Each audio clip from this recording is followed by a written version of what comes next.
we replace it free of charge. A smartphone app that allows you to change your network password, pause the internet to individual devices, and so much more.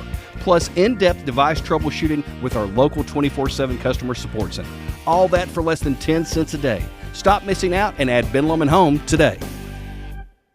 Discover the Warren County Senior Center, located in the 3-Star Mall on Sparta Street. Our center offers a vibrant space for seniors to engage in fun activities, make new friends, and stay active in the community. Open Monday through Friday, 8:30 a.m. to 4 p.m. We offer a variety of services tailored just for older adults. Join us and be a part of a supportive, lively community. Call 931-473-6559 for more information. See you soon. At Express Motors, we're working hard to reinvent the used car buying experience. For you, that means a transparent deal on only quality inspected cars by our own mechanics.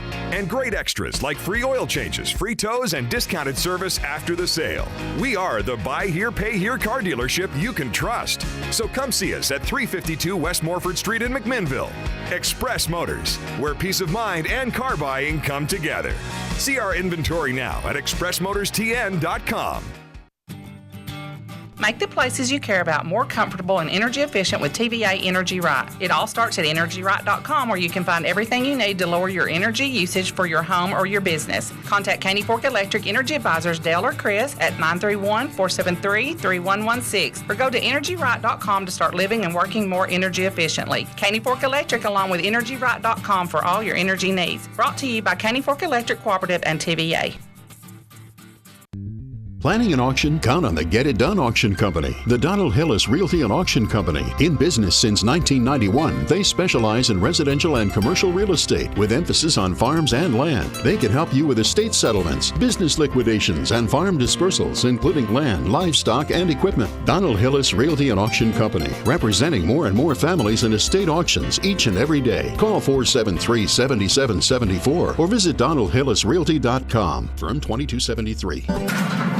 Oh, why won't this work? Don't lose your cool. Call Black's Heating and Air for a preseason check-in service on your central air conditioning system. It can increase the life and dependability of your unit while reducing the chances of a very sticky situation. Unbelievable! Get that air conditioner checked now. This is Benny Black. And this is Seth Black with Black's Heating and Air. Call today, 931-668-0785. Benny's slogan at Black's Heating and Air is, once you've had Black, you won't go back.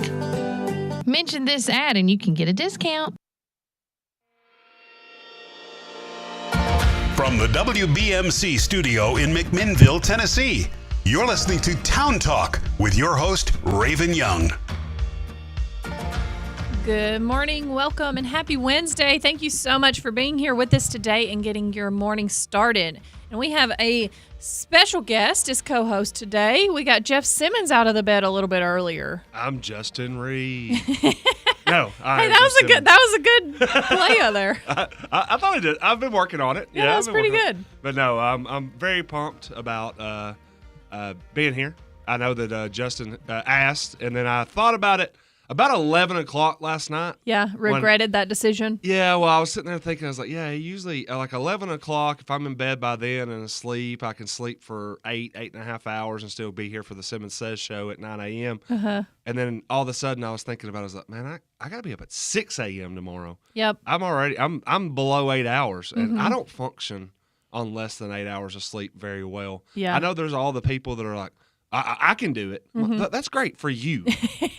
I like sleeping 8 hours every single day. It's like, no, I can function on 5 or 6. Again, I can't. You can. Yeah. That doesn't mean I will. I could trudge through one day on 5 or 6 hours, but then if you try to make me do that 2 days in a row, it's just I can't function. I can't do it. Yeah, not happening. I'm the exact same way. I'm not a fan of it at all. If you see me out and I've only slept for 4 or 5 hours, know that I'm gonna be more surly. Mm-hmm. I'm always a little surly. Yeah, but I'm gonna be super surly if I've only slept 4 or 5 hours. So what you're saying is that you have a nap scheduled for later in the day. Yeah, I don't know if I haven't told anybody in the office yet, but with I'm going to be on the radio for the next 3 hours in a row. Mm-hmm.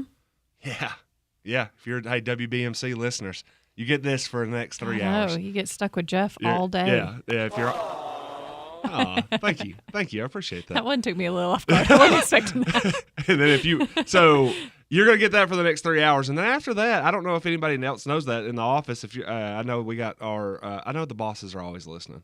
Yeah, generally. I'm going home and taking a nap because Okay. then I got to come do the WCSA at this. Yes, you got That's a lot Sports of Authority energy. tonight. Yeah, I should rephrase Yeah, it. you I don't- really probably didn't think this one through, coming in early on a Wednesday and staying late on a Wednesday. Well, I will say this much: it's not like I'm the only one that's going to have to do that. I mean, Yeah. I know there's somebody else that's probably sitting there thinking the exact same thing right now. Yeah. I Yeah. can't see him. I usually can see him.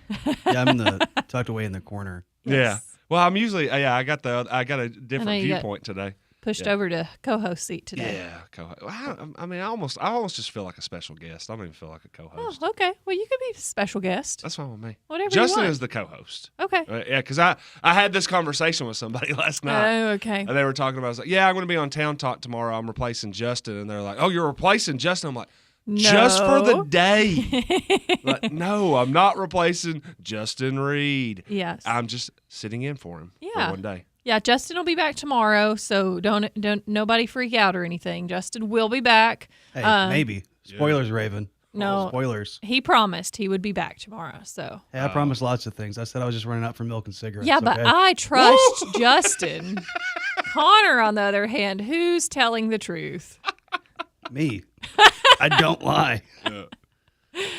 So, yes, we'll have Justin back tomorrow, but I'm excited for today. We're going to have another special guest in a little later with Grant Swallows. He is coming in. Normally, we have him on the second Tuesday of the month, so he is making a special reoccurrence for March, but we have some Department of Education and local school board things to talk about with him that have all just transpired within the last week, so we really wanted to get him on and kind of be able to discuss some of that with him. Yeah, I think that there's a lot of things that are going to be that are swirling around. Of course, the Department of Education defunding the executive order that President Trump signed last week. I think got the ball rolling, Right. and that was kind of the impetus. I think I'm saying that right. I have a Warren County education, so I don't know. We'll have to talk to him about that. But that was the kind of the first reason that asked. I received Dr. a Swallows. very good education. It's just Wow. the UT education that he got. Oh, afterwards. Okay, it's that one. That was I had it right, and then all of a sudden it was wrong. I don't know. Hey, I think I did a really good job. I think Warren County did a really good job educating me. I was just joking. And then but then Monday's board meeting happened. Yes. And I think whether or not to accept the EFA Voucher. the one-time bonus thing, I think that's probably more. Now I'm a little bit more want to talk to him about it than even Right. the department defunding, but I want to talk to him about both. We'll see what happens. Yeah, I think it's very important too, because what happened locally impacts us all immediately. Like it's going to be very important in all of the children's lives that go to school here, the parents, the teachers, it affects us directly. Generally, what happens at a federal level, yes, defunding at a federal level absolutely can impact our school system. Yeah. But when I'm talking to people about like voting in local elections versus voting in a federal or even the presidential election, your vote locally counts so much more because it's going to immediately affect you. Yeah. So I just wish that people would get more involved and be more proactive within their local decision making, I guess, to some extent. So and be more aware of what's happening. And I think that was the thing that I would be curious to know is if there is going to be the funding of the Department of Education or dismantling, I've heard different way, reshaping, reforming, Right. whatever. Yeah. Is a lot of it. I think the people that are pro for it keep saying that. I think it's exactly what you said is. We want to release this down to the state and Right. local level and let there be a lot more decision making. So maybe Grant can fill us in on Yeah, that. so- or Dr. Swallows. My Dr. apologies. Swallows, yes. And then and if not, Yeah. what are the pros? Yeah. What are the cons? Because at the end of the day, it's kind of the same thing that I talk about all the time. Well, and this is something with the EFA. I don't want to spoil this because I want to get his opinion on this Right. before I make my own Too far into it. to it. But yeah, the one thing with the EFA is at some point it doesn't matter if you were pro or against it. it happened. Right. So let's just figure out it's past how at this point for the state. Yeah, I was like, so now it's time to figure out how we can potentially make it work for Warren County. Absolutely. And I think that's the same thing that if at the executive order level, President Donald Trump signs that in last Thursday, it's neither whether you are for it or against it locally. Right. It's now how can it affect positively or negatively. I know that let's there's going to be handle negatives, the situation. but if there's going to be positives, let's handle the positives. Yeah. Let's start looking at that because it doesn't matter. Right. You don't really have a choice in it anymore. Yeah. You can only start with coming up with contingencies. Mm-hmm. So that's kind of what I want to talk to him about today. Okay.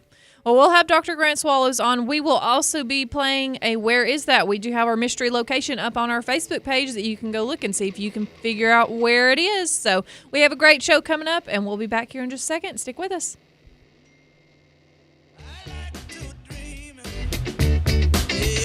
Yes, right between the sound machine. On the cloud of sound, I drift in the night. Any place it goes is right.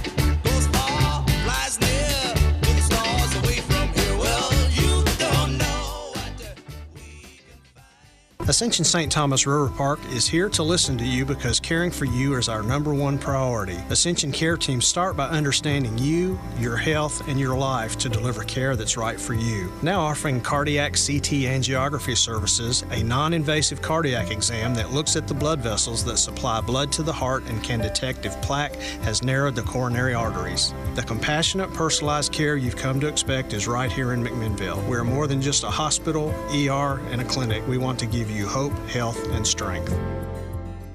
McMinnville, you're a part of me. McMinnville, McMinnville, Tennessee. There's nothing like you anywhere around.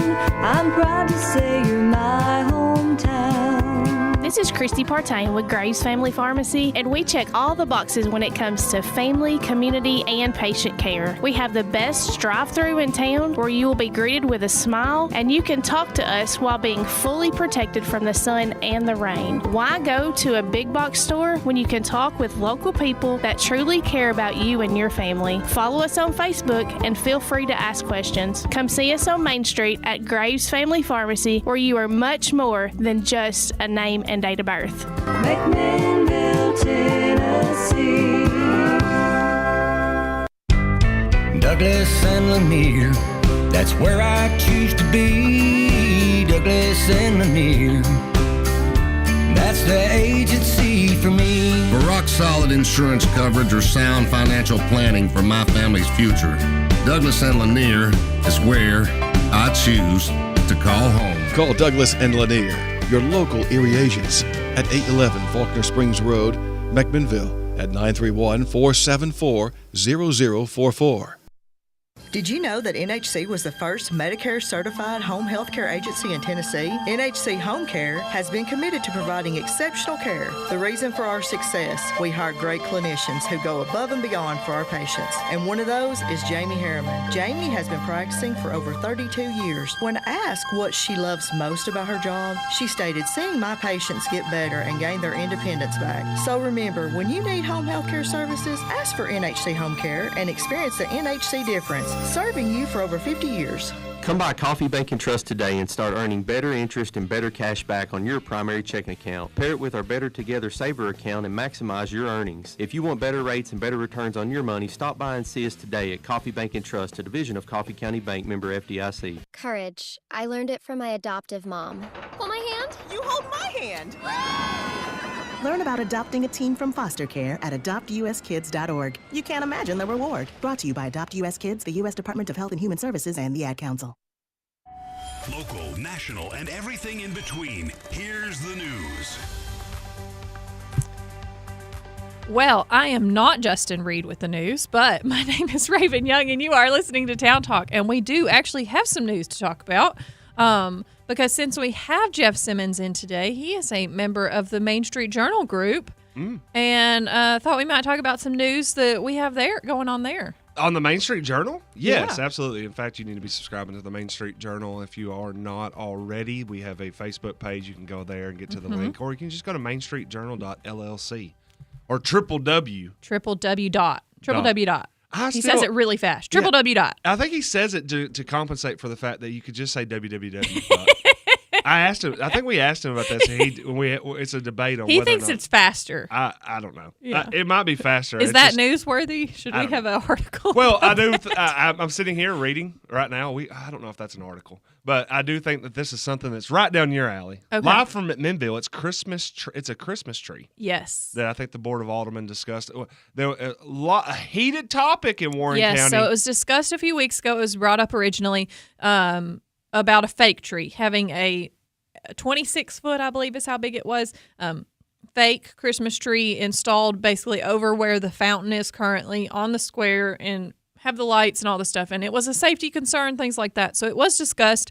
But yes, apparently as of last night, because I guess they would have a board of mayor and aldermen. Generally, that's on Tuesdays of each month. Tree City will feature a live downtown centerpiece this Christmas season after all. Yep. So it looks like they have voted to actually plant a spruce on the square. Let me see if it specifies exactly where. Yeah. Well, I mean, the one thing that it also points out that the director of urban forestry, John Austin, and director Frank Seller, the Public Works, basically were way against the. They're saying that they spoke to Tree Services, got a hard no as to cutting and placing a tree each year, Austin said. But I spoke with 3 nurseries looking for live trees, and they all recommended a Norway spruce, which will replace the option of potentially spending nearly $20,000 to get an artificial tree that would be assembled in sections each holiday season. Right. Hey, I do that. Well, I haven't in a while. I have one of those fake trees that I put up I used to put up in my house, and then the last couple of years I'm like, why am I doing this? I'm the only one that lives here. I don't care anymore. But I know that like assembling the 6 or 7 foot I mean, fake it's a tree job. is a job. So I Yeah. couldn't imagine doing a 26, 27 footer. But I'll say this much. $20,000 in the nursery capital of the world I know. for a fake tree? I think that's really what it boils down to, or for me at least, is that we are the nursery capital of the world. We should not have a fake Christmas tree. Yeah. Like, we need a live Christmas tree. So it says that they, a new plan was proposed and approved whereby the city would purchase and plant a live tree which would reside year-round on the lot downtown. So that is the grassy lot that's off the square. So it's not right next to the fountain, because that's where the Christmas tree's been the last couple of years, is to the left of the fountain there. But so it will be in the lot. I hope it's gigantic. I Well- wonder how big. Can we get, if anybody's out there that know, I mean, hey, it's the nursery capital of the world. I'm sure we have listeners out there that can tell us. How large can a Norway spruce grow to? So it says Randall Walker Farms, which could provide a 14-foot tall Norway spruce for $350 compared to $20,000. Hold up. Like I said, Warren County education here. Okay, so how tall are you? I'm 6 foot. Okay, so 2 of you plus a little bit. Yeah, and you're getting it for $350. Yeah. What do you think about Connor? $350 for a. Do you know how much trees sell for? That's a heck of a deal. Well, I'm saying yeah. I mean, I'm compared to 20 grand. Just compared to 20 grand, yeah, we could have I'm bought. just saying, like, trees just in general. I mean, of course, they are sold by the foot, and a lot of times how big around they are, the inch, the diameter and stuff. But yeah, that sounds like a heck of a deal for a 14-foot tree, because Christmas trees also grow very, very slow. So it takes a long time for them to get big. So, I mean, I don't have a clue how long a 14-foot Norway spruce would take to get there. They roughly grow 2 to 3 inches a year. Okay, so I mean, you're talking a decade. Is there ever a top out height? If you're Oh, on I'm there? sorry. I said 2 to 3 inches. I meant 2 to 3 feet. A year. Okay. But so you're still talking 7 years there? And 5 feet a year in good weather. Well, I mean, Warren County has the best weather. Well, sometimes. It is the most bipolar weather. As long as the weather takes its lithium, we're But a good. 14-foot tree would take a long time to get there, because a lot of our farmers, if it's a year, 2 years, 3 years, something like that for a turnover, but 7 to 10 years for a turnover of a tree like that, just because they grow so slow. So it takes a lot more resources to grow that tree. It would roughly take anywhere between 2 to 3 or 3 to 5 years. 3 to 5 years to what? To grow up to 14 feet. You said 2 feet a year. 2 to 3 feet a year. Okay. Or 5 feet a year with good weather. Okay, so we're got it. Okay, I misunderstood. As I'm reading this, we're at 14 feet when it's planted. Mm-hmm. So then, and then we have what you said about a 7 to 10 year shelf life at that point? No, I don't. What did you see what the shelf life was? I didn't hear that. I want this bad boy to be like 200 feet at some point. Okay. That would be amazing. So, could you imagine? Well, I mean, the only problem with that is, are you going to light a 200-foot Do tree? you have any idea how tall most of our buildings in downtown are? Not 200 feet, but what if there was a 200-foot tree? Everybody like, hey, you see the tree? Yeah, I mean, because you're probably looking at the vast majority of buildings probably not being over 40 feet tall. Yeah, 40 feet. So a 200-foot tree is not realistic. So this is a in our downtown. Oh. Even the Berthoud tree's not that tall. No, of course and not. it's several hundreds of years old. If you go to Gatlinburg, they have the Ferris wheel. It's 200 feet. It looks gigantic. Yeah, we want a tree that big. I don't think we're gonna get a 200-foot Christmas tree. I want just a redwood right in the middle of Warren, right in the middle of the. Hey, if we're doing this, let's do it right. Yeah. No, no, a 40, 200 years. a 30 to 40. I think a 30. 200 years.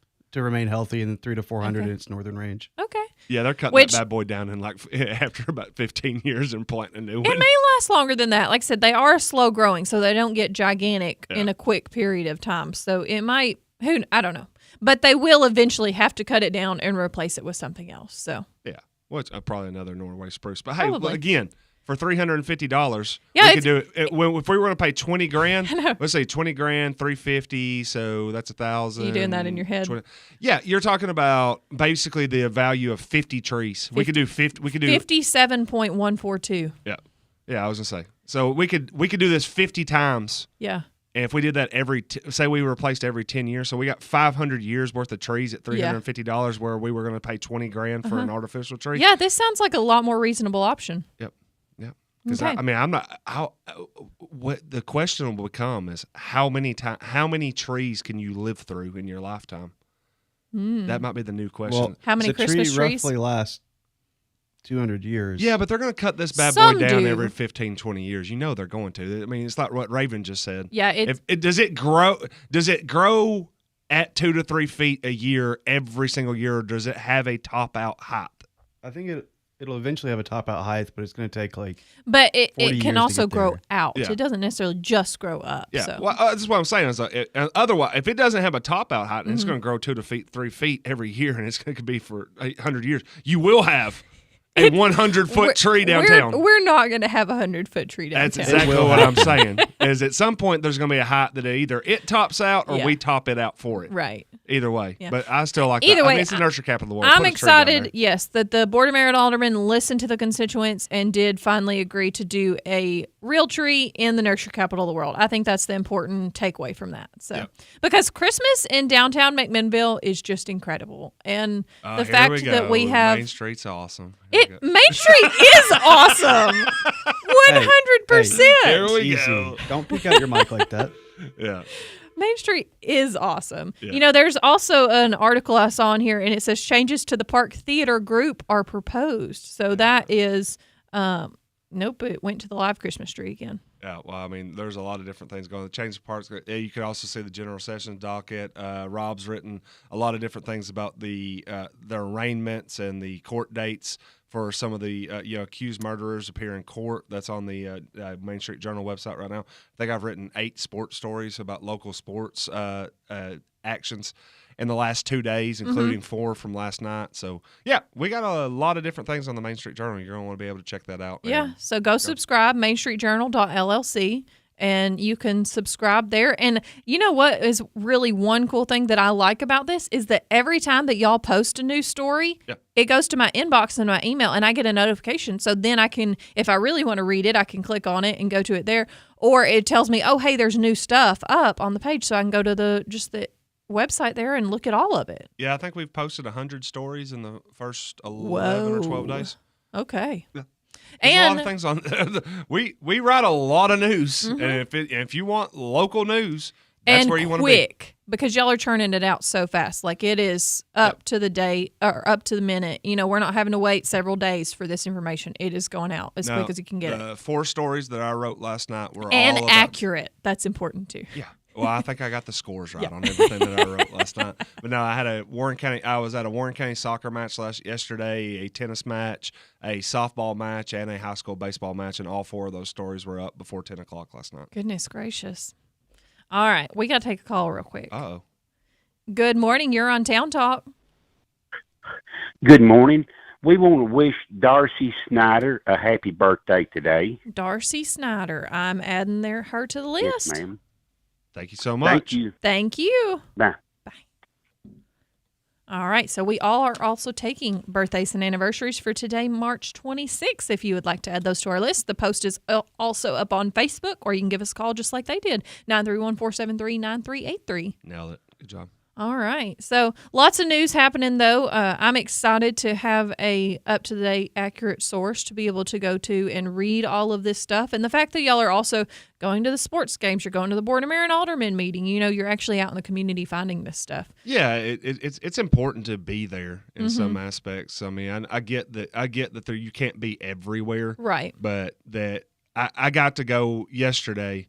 And now I will say this much: the one thing about sports coverage, and people know this, have talking to me in 15 years, is I'm not the best photographer, but luckily we do have some really good photographers that I can work with and kind of cover my weaknesses. But the strength is I'm there, and people get to I get to have conversations consistently. I got to talk to I talked to all the coaches yesterday. It was just a time where I go, people see it, they know that hey. It's one of those things where you see the Main Street Journal team and you're like, okay, this is meaningful. It's gonna get covered, and they know it. And now they know that it's not just that they're gonna get covered. It's probably gonna get covered, and within 24 hours you're gonna be able to read about it pretty consistently. So I think that's been a really good thing for us. Yeah, I'm excited for the Main Street Journal that we were able to add them to the Main Street Media family here with everybody at the radio, and everybody's working, and papers are flying, and it's a good place to be. So. I just got really hungry for some meatloaf. All right, we are going to take a quick break, but when we come back, we are going to be talking about the weather with Miss Kava. So everybody stick with us. We'll be right back.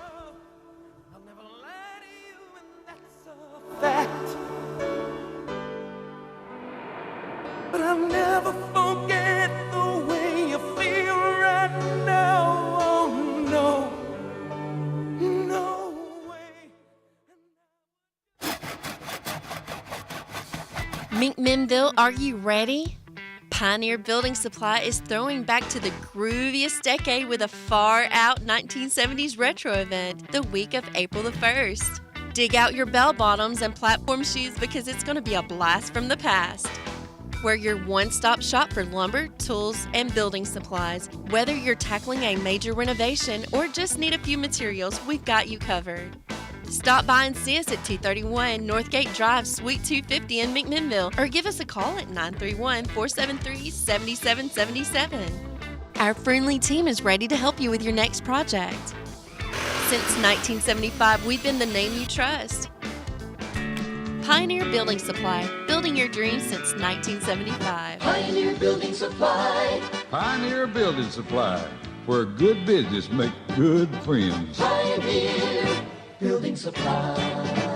Hello, this is Rhonda Walker at Citizens Tri-County Bank. The Welcome Home program is back and becomes available to borrowers beginning March 3rd. If qualified, there is a $20,000 grant that can be used as a down payment on the purchase of a new home. The funds are limited and are available on a first-come, first-served basis, and that is why I'm talking about it now. If you're in the market and could use some down payment assistance, start looking and be prepared to write up a contract on March 3rd to be sure you get your share of the grant money. Come see me at the bank and we'll talk about securing these funds for you. Equal Housing Lender, member FDIC. I'm sitting here with Newt from Newt's Barbecue.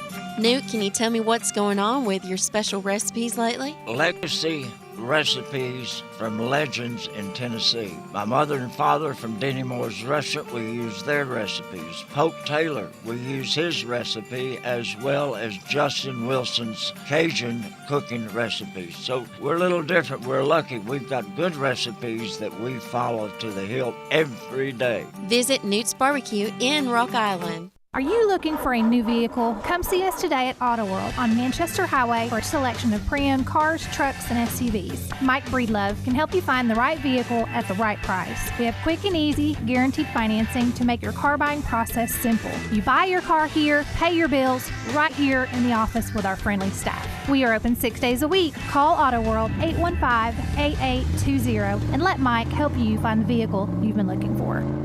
It's auction time in Tennessee. On Saturday, April 12th at 10 a.m., we'll be at 2082 Smithtown Road on the Warren and Cannon County line, selling a 49-acre farm in 5 tracts for the Fay Ritchie estate. We'll also be selling a 1998 extended cab Chevy Silverado with only 85,000 miles. We also have lots of tools, antiques, and personal property. D.M. Simpson, Realtors and Auctioneers, serving you since 2007, 473 Land. Raining here this morning. Sunshine, lollipops, and rainbows. Everything that's wonderful is what I feel when we're together. There was thunder over Thunder Road. The best way to start your day. Kiva Starkey reporting live from the Safley Hollow Weather Center. Good morning, Miss Kiva. Good morning. How are you doing today? All right. Well, good. I understand somebody's playing hooky today. Yes, somebody is playing hooky, and his name is Justin Reed. And you have another J in there with you. We do. Jeff Simmons is with us today, so he's keeping Justin's seat warm for him at least. That's all I'm doing. He'll keep you straight. Well, we'll try. Do your best. We'll do our best. Did you? How did Clifford enjoy his birthday cake? All right, and he got another cake. One of the ladies from church, her husband brought up one late yesterday evening. He got 2 cakes, man. Yeah, and our son and daughter-in-law, they brought him up a sack of different kinds of candy and stuff because he likes sweet stuff. Mm-hmm. And then one of his nieces on Monday, she brought him up a sack of sweet stuff. Wow, he is just getting showered with goodies, isn't he? Yeah, so he's got plenty of sweet stuff to last him the rest of the week. Okay. Oh, so just the week. It won't last longer than that. Yeah, it won't last long. Okay. Well, that's she fair. had got him. His daughter-in-law had got him. It was back before Christmas. Some of those chocolate-covered cherry cookies yes, or candy, and she had got 5 or 6 boxes of them. And she said, "Well, they will last you till in the summer." Well, they was gone 2 weeks. Okay, now question on that. So I like the chocolate-covered cherry candies as well that they sell at Christmas time, but I was in a big box store at Christmas time looking for some, and they didn't have the kind that I normally buy that are in the red box. They had the ones that are in a white box. I don't remember the brand names of these or not. But I got the white box ones just like, okay, can they really be that different? They were terrible compared to the original red box. So what color box was Clifford's? The red one. The red box, They're the better ones. Yeah. They really are. I'm going to have to find out the brand names, but just know, all of our listeners out there, if you go in a store looking for chocolate-covered cherries, the red box is the good ones. Yeah, fake stuff is not good anymore. Yeah, it wasn't. I don't know. Because I did. I got it, and I'm like, oh, it can't be that bad. And I ate one, and I threw the box away. They were that bad. Wow. And I'm a cheapskate, so normally I don't throw things away. I'll just suffer through it and eat them, but I didn't in that case. You could have at least just brought them to the office and been like, hey, look, I got chocolate-covered cherries for everybody. This was back before Christmas, so it was before I started. It was before she came. Yeah, before I came. See, I should have listened for that important detail. Yeah, exactly. You're looking for Queen Anne. Queen Anne, yes, in the red box. Yeah. That is correct. Thanks, Connor. Appreciate that. Great job, Connor. Yeah, he does good stuff. Sometimes. He's turning over. I'm being nice leaf. to you. You got to be nice to me.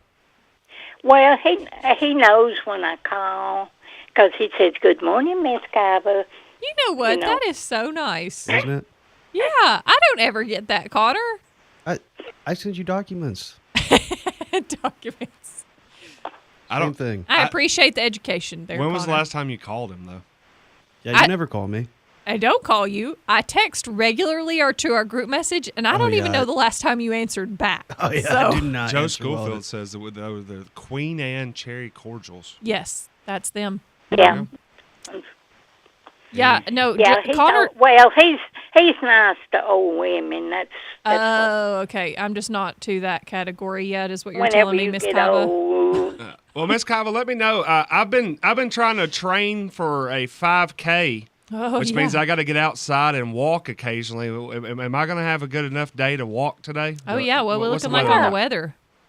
Yeah, it's going to be nice rest of the week. It may blow, the wind may blow you away every once in a while. It But has been windy. Not me. I don't know. If you start running Well- 5Ks, you never know. some people it might blow away. We'll put I- it that way. Yeah, I appreciate that. I appreciate being in that category, but I don't know if I've gotten there quite yet. So it No. went fairly good weather, just a little bit windy, huh? Yeah, we're supposed to have nice weather on till I think Saturday morning we're supposed to have one round of rain, and then Sunday afternoon and night is when we're supposed to have the storms, come through. Mm-hmm. And then it's supposed to turn cooler, which it'll probably be dogwood winter. Okay, is that our next one? Yeah, that's next. Okay. Miss Kava knows all the winners. Did you know how many winners there are? I thought winter was over. No, I mean, winter's- immediately I was about to Nope. respond to a commenter on our Facebook live stream, and then I heard it was like I heard winter again, Yep. and it just snapped back in. No, so we're in redbud winter right now, correct? Mercy. Yeah. Okay, so we have dogwood's dogwood, next. Mm-hmm. We have locust, we have blackberry, and we have whippoorwill. Mm-hmm.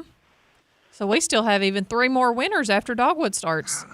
Can it just be spring at some point? No, I don't think No, that's I will- that's not how Tennessee works. And I will say this, Miss Kava, I have enjoyed the fact that it's been like 65, and I think even Friday it might even push into the 70s. It's not been bad. I just don't want it to get to like 90 anytime No, soon. So I guess in some aspects I shouldn't be wincing over winter. Well, that's why last year we were, in spring, I think, for about 2 weeks, and then it went to summer. Mm-hmm. It just clicked. Yep. We went to the hot weather, but Yeah, well, one thing I will say. I'd like to have some spring. Yes. Yeah, walking doing this 5K walking in 60-degree weather has been not that bad. Yeah. I already know that I'm going to regret that if it's 90. Yeah, like when in, it gets in, hot. in next month and it's already. That's like when you 90. should get a walking pad in your house, and then you can walk in the air conditioning.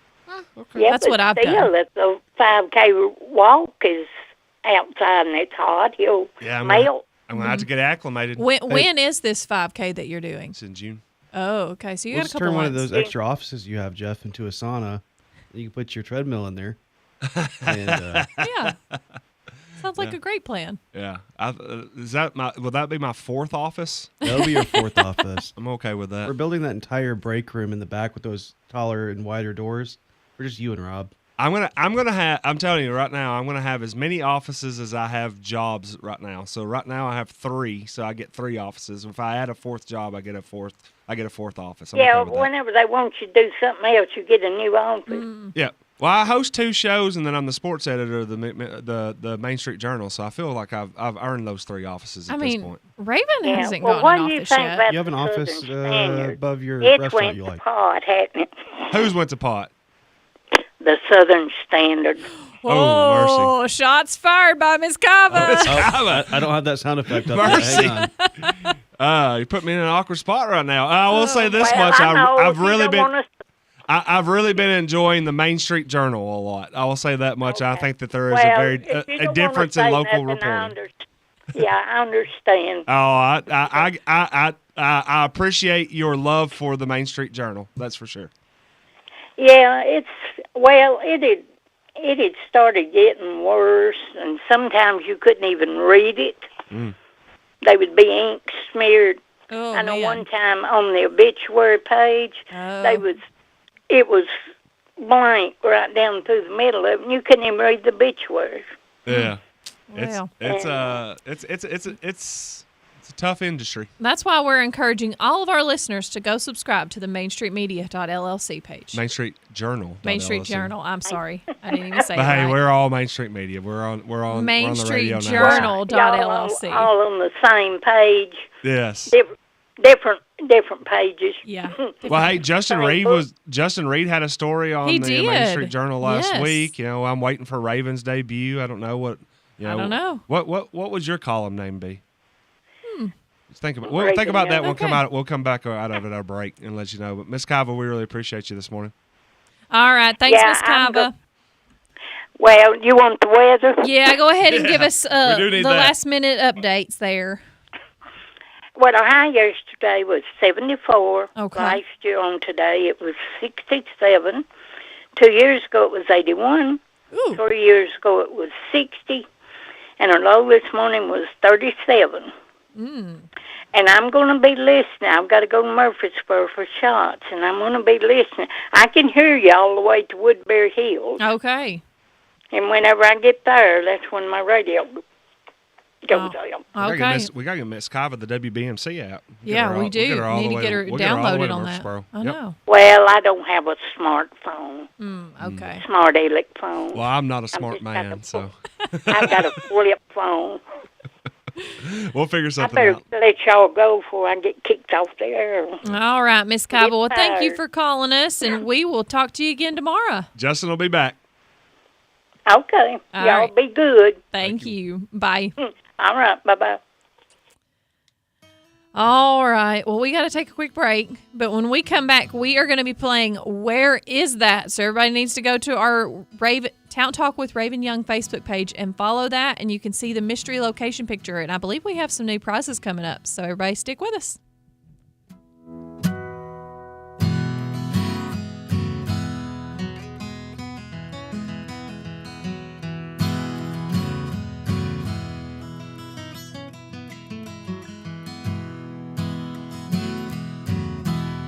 Never mentions the word addiction.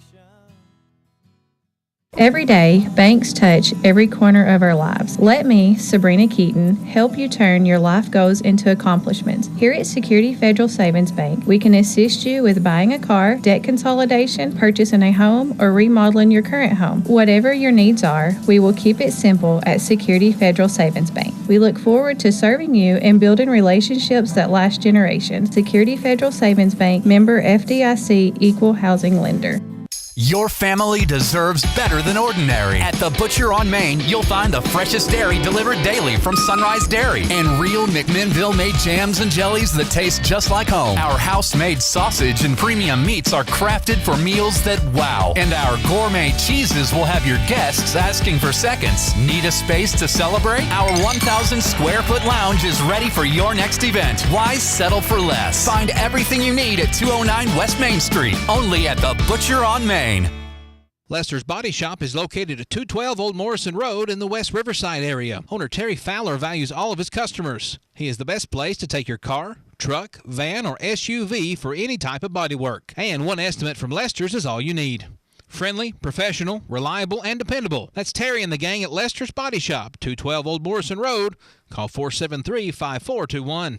Where can you go to spend some quality up-close and personal time alone with none other than 3 Star Cinema? Head over to the most affordable and convenient place in town featuring the latest releases fresh on the silver screen. 3 Star Cinema. Now showing this week, Last Breath rated PG-13, Snow White rated PG, Novocaine rated R, Captain America Brave New World rated PG-13, and Paddington in Peru rated PG. Sparta Street, McMinnville. 3 Star Cinema, where the stars come out at night. 10 years. What an honor to serve our community as Best of the Best Nursing Home for 10 years in a row. Did you know at NHC Healthcare that we offer a specialty in lymphedema treatment, an option for a short respite stay, and lots of local people to serve you and your family? Stop by and visit us at 928 Old Smithville Road and follow our Facebook page at NHC Healthcare McMinnville to see what really makes us the best of the best.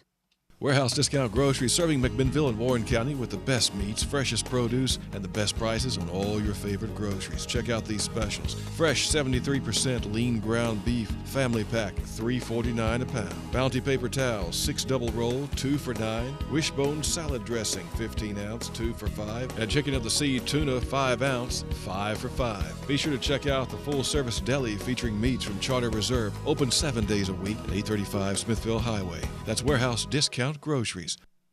Talk Radio, WBMC, and translator W249DQ McMinnville, WBMC. Can you find it? The search is on. It's time for Where Is That?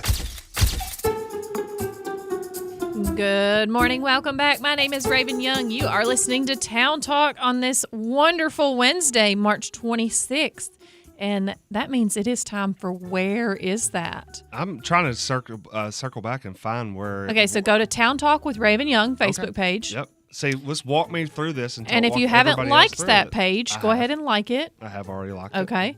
So I just populated it back up to the top of the page, so it should be the first page or first post on our Facebook page. Oh, there. I know exactly where that is. Oh. So I'm not going to tell anybody. Okay. Do you know what it is, but do you know where it is? I don't know either. That's the game. Oh, I was being sarcastic. You were being facetious. I have no clue where this is. But hey, hopefully one of our callers will. And what are they going to win if they do? Okay, so we have a waxed amaryllis bulb first. Then we have a 1 Which is month. a plant I found out on this show. Yes, waxed amaryllis bulb. That is done by Tim Hitchcock from Hey Hey Hitchcock at Daylily Nursery.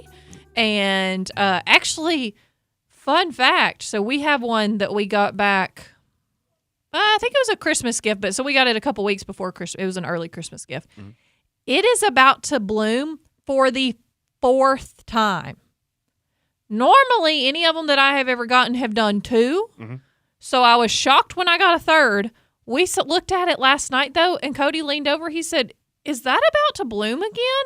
And the whole pod is up there. We're about to have a 4th bloom on our waxed amaryllis bulb. And how long ago did you get this?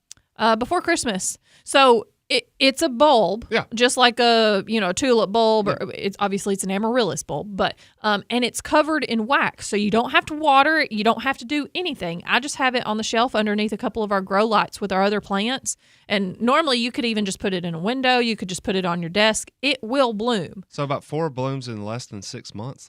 That seems pretty good. I mean, yeah, well, like I said, normally they don't bloom that many times. Even talking to Tim about them, two to three is normally where they're at. So the fact that I got a 4th bloom is insane. He might need to come take a splice off of yours and put it back in. Yeah, take that for research and that bulb. So I like that. Tim Hitchcock, if you're listening there. Yeah. So we got that as a prize. That waxed amaryllis bulb is the first one. We have a 1 month subscription to the Main Street Journal. Hey, that's great. So that's the second prize. And then we also have a pair of tickets to the Bristol Motor Speedway. Vroom, vroom, vroom. So that is added. So we, the longer it goes on, if anybody hasn't guessed it, the prize package tends to increase a little bit. Yeah. So everybody needs to go follow Town Talk with Raven Young Facebook page. See that picture, and it is something yellow and brown it looks to be something like a wooden frame, maybe. We're not exactly sure where it's at. Only Whistle Britches over there in the corner knows. So if anybody would like to take a call or take a guess and call, 931-473-9383 is the phone number. You cannot guess on the picture, though. Comments don't count on it. You have to call in to guess. So we will take up to 3 guesses right now if anybody would like to take a guess and take a chance to win our prize package there. So who takes this picture? I think Connor took that Connor, you one. want to take these pictures? Yeah, I'm the one who's going out there taking those pictures. Yeah. Did you? Okay. I'm looking at the picture right now, and I feel like you just took this one at the perfect time, maybe? I don't know. I don't know that. Because I feel like some part of this picture is not always there. They might have just got added in that morning or something. It looks pretty dried. Okay, so maybe not that morning. Yeah. You never know. Maybe a bird had been around at some point. So that might be a context clue. It might be. Yeah. So it somewhere is where birds outside, go. Somewhere. It could be in the Walmart produce section. Oh, wow. It's not, but it could be. Wow. Do we want to give a hint since we are going a little bit? Do we want to like actually give a good hint and not just latitude and longitude, Connor? Well, okay, if I gave you exact longitude and latitude, that would be the actual coordinates. Yeah, but let's not do that. Let's give more of a general, I've already given them a good hint. Okay, so it's in Warren County. Yeah, that's a decent hint. Is it in the McMinnville city limits or is it outside the city limits? That's a good question. I have no idea. Do you know where it's at? Yeah, I know where it's at, I think. You sure? Yeah. I'm starting to question whether or not. Hey, if we get a call in, I am pretty sure that is outside the city limits. Oh wow! Now there's a debate. Connor. I mean, she knows where it's at. Yeah, it's outside the city limits. Well, there you go. Okay, so it still would be considered a McMinnville address because even if you live in the county, you have a McMinnville address. I hear the phone ringing. You do, because I live in the county and I have a McMinnville address. So it's still in McMinnville, but it's not within the city limits. It's within the county area. So if that helps you out at all. Interesting. But somehow still in McMinnville too. Well, with the address. I'm just giving you a hard time. I don't know how they figure out the zip coding here, but I know that my house is located in technically the county, but it has a McMinnville, Tennessee 37110 address. Yeah. Well, let's take a call. All right. Good morning. You're on Town Talk. Raven and Jeffrey. This is Joe Schoolfield, and I've got a guess. All right. What's your guess? I think it looks like the colors on the Cumberland Cavern sign at the triangle off the 4-lane. Oh, nope. I'm getting a head shake that is not the correct location. Ooh. Oh.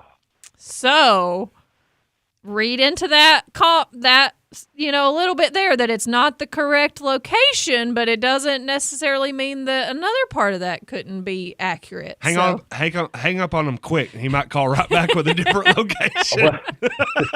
He's going to go research real quick now. Yeah, so you're going to have to go back and think. So that was a really good guess, though, Joe. I think it was, I need to go check the bird. And that'll give me the location. Yeah, yes, Joe, check the migration pattern right now in Warren County. Exactly. I think you're right on it. Yep. All right, I've got my ornithology book. I'm going to go get it. I'll catch y'all later. Thanks, sir. Thanks, Joe. Bye. Bye. Man, he came out of that was out of the rafters when he said Raven and Jim. I know. That was the first time that I really the headphones threw me off. I'm like, that was the he had a good one there. Oh yeah, 100%. Like I know we've said before that sometimes when you're in listening to the headphones and when you get somebody commenting and you not expecting it, it's kind of like the voice from God type deal. That was very much. Literally was I was like, we're in the Monty Python skit right now.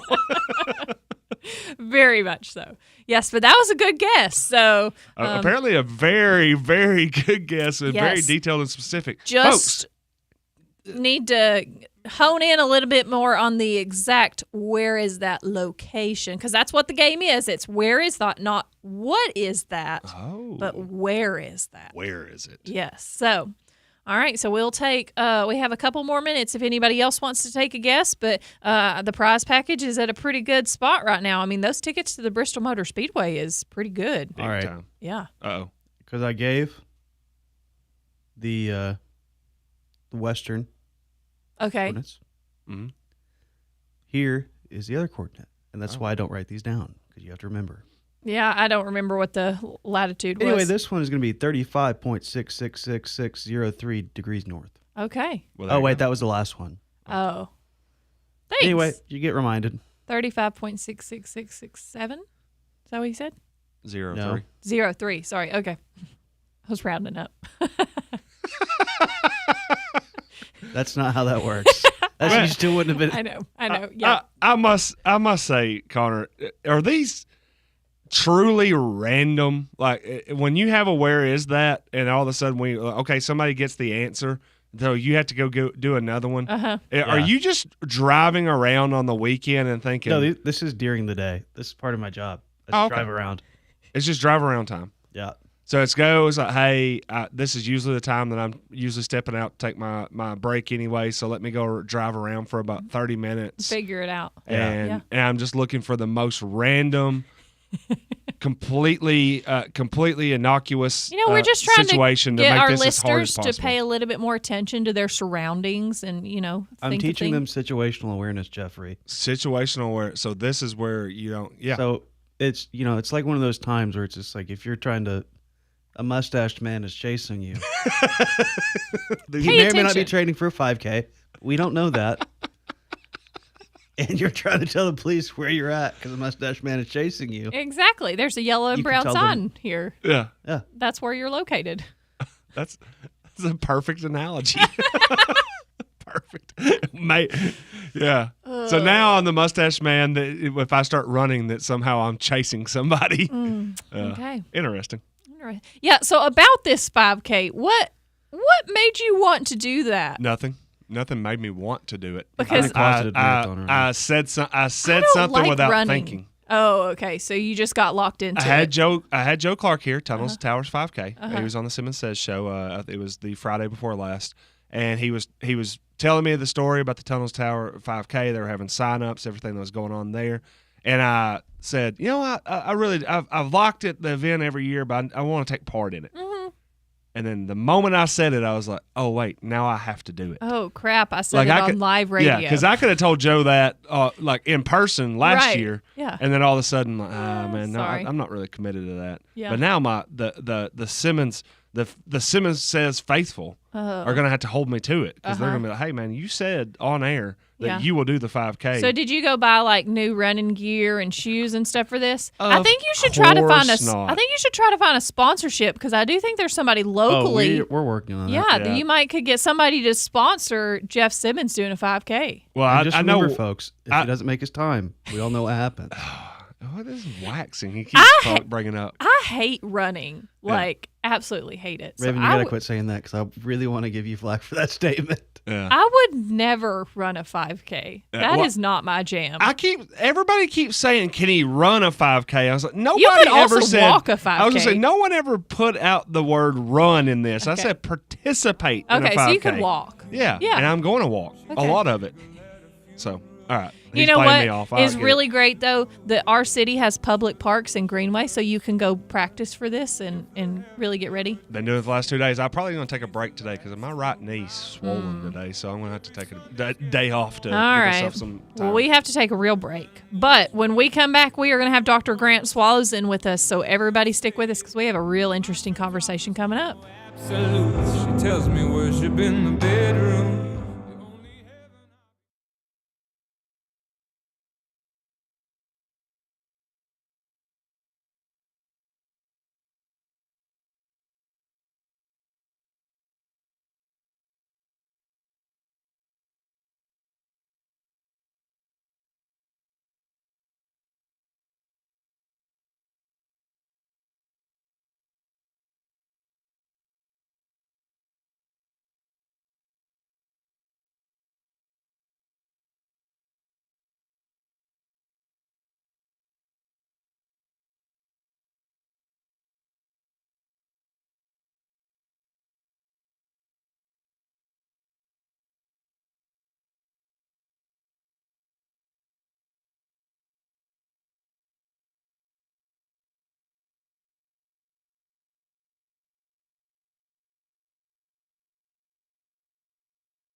News, sports, and straight shooting conversations. Don't miss it. Weekdays from 9 to 10 a.m. on 97.7 WBMC. Your town, your talk, your morning crew. Town Talk with Raven Young, Justin Reed, and Whistle Britches. They keep you connected to everything happening in McMinnville. Tune in weekdays from 7 to 9 a.m. on 97.7 WBMC. Make the places you care about more comfortable and energy efficient with TVA Energy Right. It all starts at EnergyRight.com, where you can find everything you need to lower your energy usage for your home or your business. Contact Caney Fork Electric Energy Advisors Dale or Chris at 931-473-3116 or go to EnergyRight.com to start living and working more energy efficiently. Caney Fork Electric along with EnergyRight.com for all your energy needs. Brought to you by Caney Fork Electric Cooperative and TVA. Oh, why won't this work? Don't lose your cool. Call Black's Heating and Air for a preseason check-in service on your central air conditioning system. It can increase the life and dependability of your unit while reducing the chances of a very sticky situation. Unbelievable! Get that air conditioner checked now. This is Benny Black. And this is Seth Black with Black's Heating and Air. Call today, 931-668-0785. Benny's slogan at Black's Heating and Air is, once you've had Black, you won't go back. Mention this ad and you can get a discount. Why don't you head over to Chicken Chef and enjoy a fresh made-to-order meal, or choose from the all-time favorite like the Chicken Nugget Dinner. Stop in for breakfast, order right off the menu with sausage, gravy, fresh homemade biscuits, or try their delicious tenderloin, egg, and cheese biscuit, just to name a few. Whatever your taste buds call for, you're sure to find it at Chicken Chef. They've been serving Warren and surrounding counties for over 40 years. Stop in today, Chicken Chef on the Strip in McMinnville. You can call your order in to go at 473-5020. Have you been on the fence about buying a new home? Meadows Homes of McMinnville is the largest independent retailer in the state of Tennessee, and the selection of homes is great. Great deals, great savings, great time to buy. Stop by and see the friendly folks at Meadows Homes of McMinnville, located at 4651 Manchester Highway, or visit us on the web at meadowshomes.com. Meadows Homes, where great deals happen every day. Come by Coffee Bank and Trust today and start earning better interest and better cash back on your primary checking account. Pair it with our Better Together Saver account and maximize your earnings. If you want better rates and better returns on your money, stop by and see us today at Coffee Bank and Trust, a division of Coffee County Bank, member FDIC.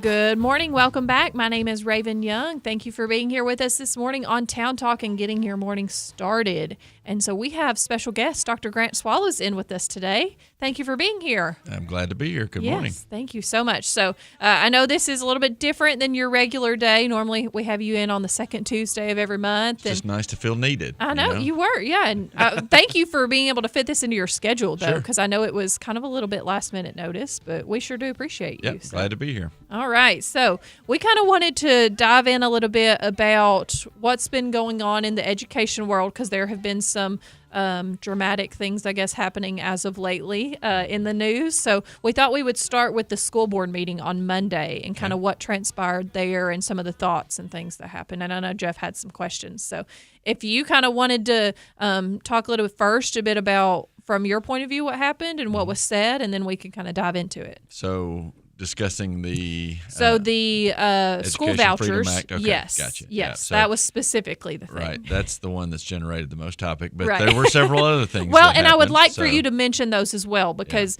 even though school vouchers, and that's what a lot of people are clinging to, there's other important things that y'all also talk about at those meetings. So if you wanted to touch on those, So I'll just give a shout out to our board meetings. They're open to the public. Yes, we are.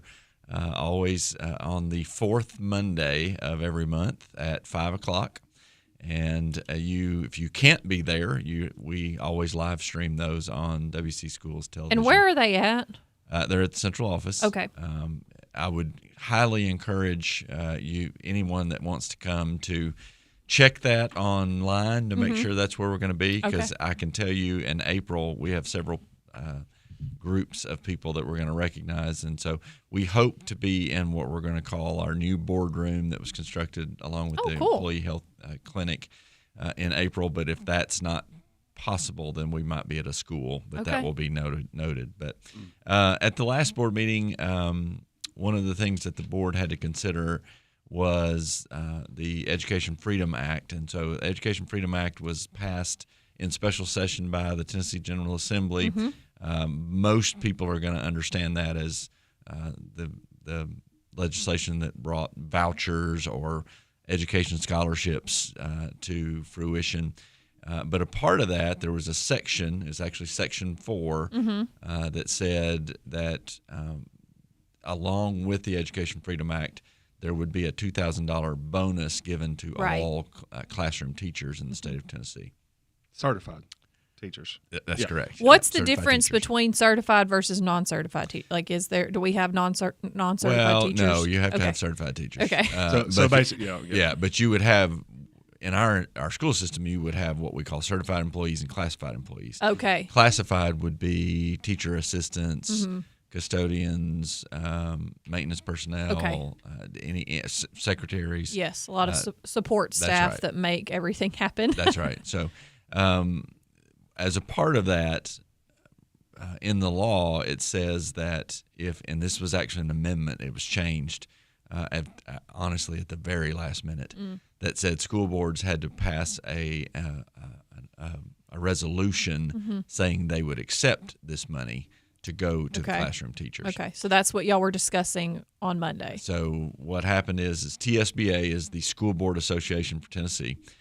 They put out pretty much a template of those resolutions that the school boards could adopt.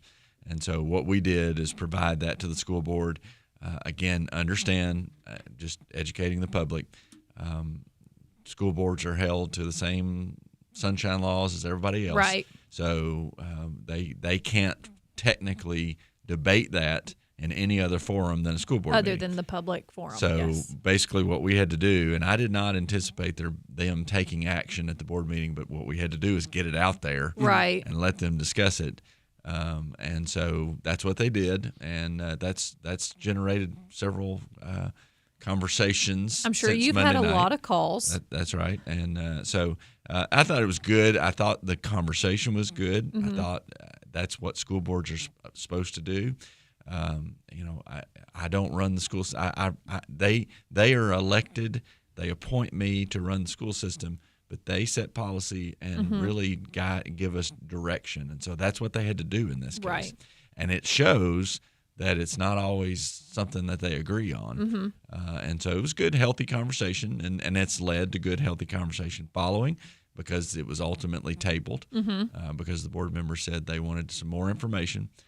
That's my job to go get that more information and come back. And I know I've talked to a few board members that have said they've been reached out to have some discussions about it. Right. Yeah. Okay. Well, I guess the first question I would have: how many total employees are there in the Warren County School System? Yeah, so just more than 1,000. I can't give you an exact. Do you have any idea how many of those are teachers? Yeah, so you're talking about 450-ish of that 1,000 would be your certified staff. But you said there's over 1,000. Yes. So one of the last things that I'm reading Caden Hurley's stories on it now. You said that it was tabled and kind of put back to you to find some answers. One of those was, I think, I'm reading direct quote. James Bennett says we need to table it and let Dr. Swallows take a look and see what the budget is like before we make a decision. So.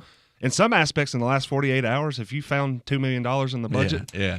So, no. Because, I mean, like I said, Warren County Education, but 1,000 employees, $2,000 raise potentially for every one of those employees. I think that's $2 million.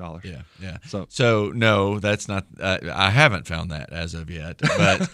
We are looking at all options. What I want to do now for the next board meeting is to just come back now that they've given me some direction. Now, again, going into that meeting, I usually kind of feel like I know which way things are going to go. That in that case, I had no idea how it was going to go. So it was really hard for me to prepare to give them the information that they needed. Mm-hmm. So there are some options on the table. One, they pass the resolution, they accept the $2,000, Mm-hmm. and they give it as prescribed, which would only go to the certified teachers. Right. Now, here's the thing. I'm a certified teacher, but I'm an administrator.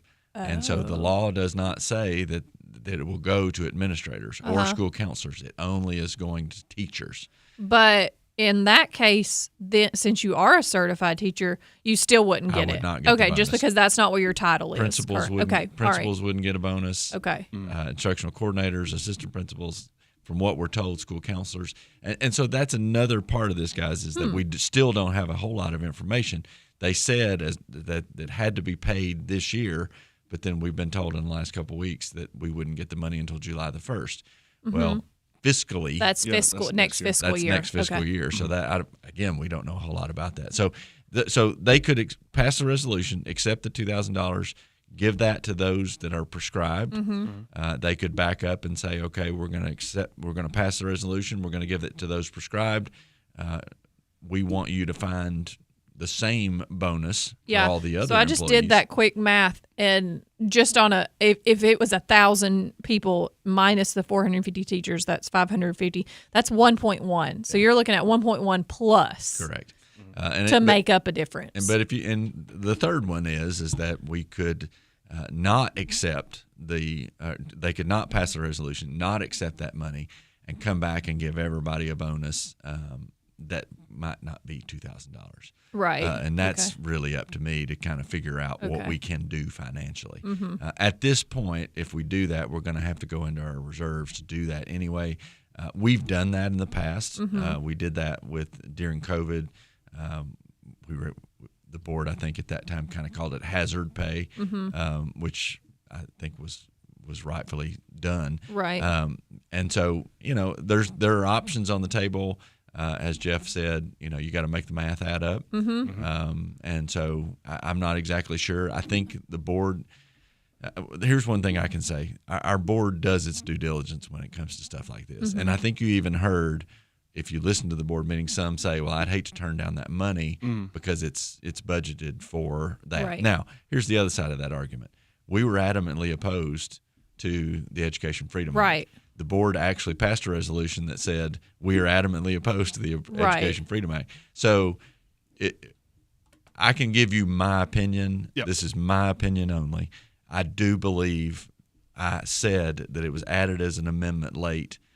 I do believe that it was added as an amendment late that you had to pass a resolution in order for school boards to put school boards in a tough spot. Right. Because they said we're against this, and then now we're going to pass a resolution that says, we're accepting this. Okay.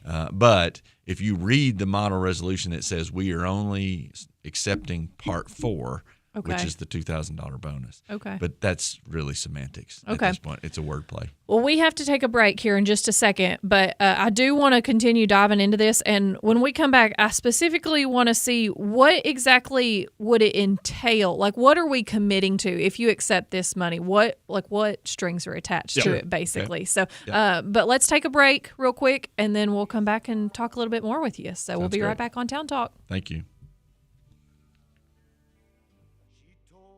You'll forget in time.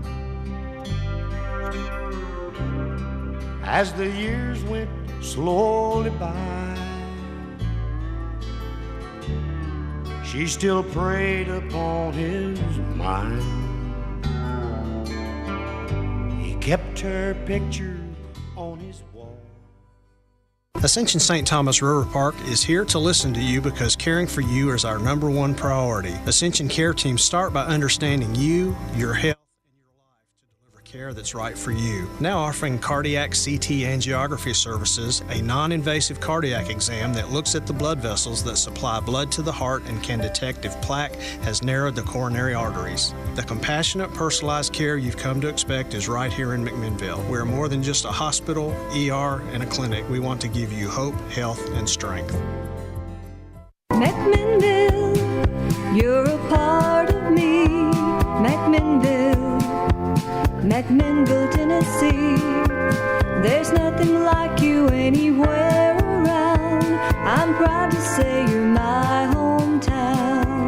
This is Christy Partain with Graves Family Pharmacy, and we check all the boxes when it comes to family, community, and patient care. We have the best drive-thru in town where you will be greeted with a smile, and you can talk to us while being fully protected from the sun and the rain. Why go to a big box store when you can talk with local people that truly care about you and your family? Follow us on Facebook and feel free to ask questions. Come see us on Main Street at Graves Family Pharmacy, where you are much more than just a name and date of birth.